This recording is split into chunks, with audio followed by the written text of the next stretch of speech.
ఆ మాజీ మంత్రికి తత్వం బోధపడిందా? అందరం ఎక్కించిన పార్టీని అధికారంలో లేనప్పుడు లైట్ తీసుకున్న దానికి ఫలితం అనుభవిస్తున్నారా?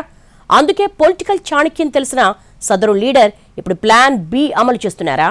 అందుకే ఇప్పుడు పార్టీ పెద్దలకు వంగి వంగి దండాలు పెడుతూ రండి రండి రండి దయచేయండి అంటూ స్వాగతాలు పలుకుతున్నారా?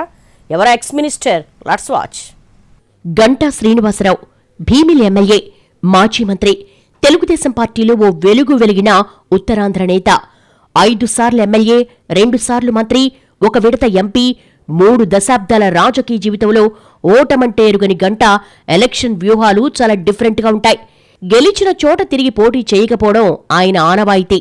అయితే అందుకు భిన్నంగా 2024లో భీమిలి నుంచి రెండోసారి పోటీ చేసి రాష్ట్రంలోనే సెకండ్ హయ్యెస్ట్ మెజార్టీతో గెలిచారు.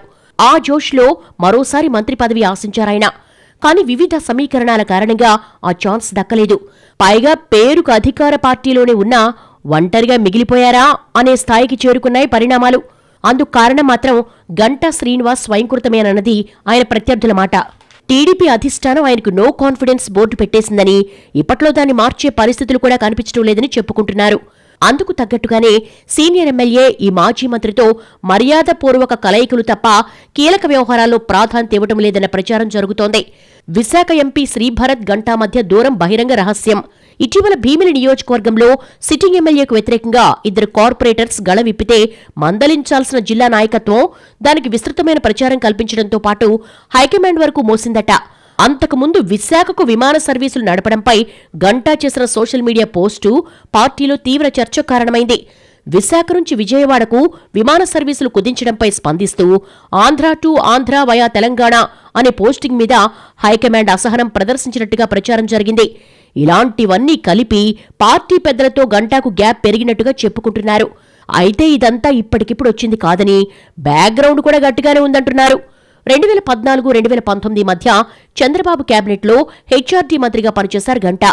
అప్పట్లో పార్టీ సీనియర్ నేత, ప్రస్తుత స్పీకర్ అయ్యన్న పాత్రుడితో వర్గపోరు నడిచింది. ఒకరు చేరదీసిన వాళ్లను మరొకరు దగ్గరకు రానిచ్చేవారు కాదు.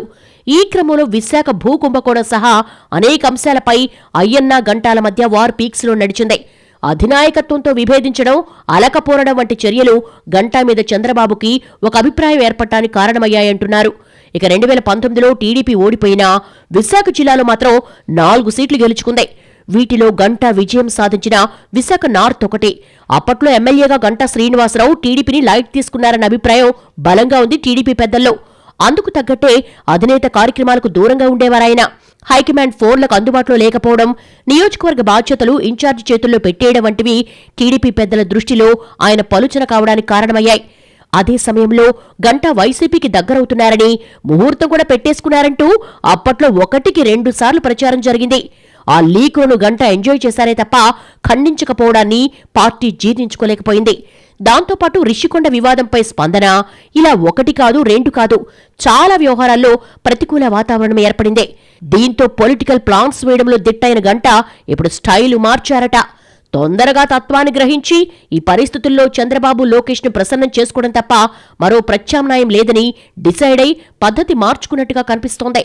గతంలో పార్టీ పెద్దలు జిల్లాకొచ్చినప్పటికీ అంటిముట్టినట్టుగా ఉండే పరిస్థితి బయటపడి ఇప్పుడు ఎదురెళ్లి స్వాగతం పలికే వరకు వచ్చిందట వ్యవహారం.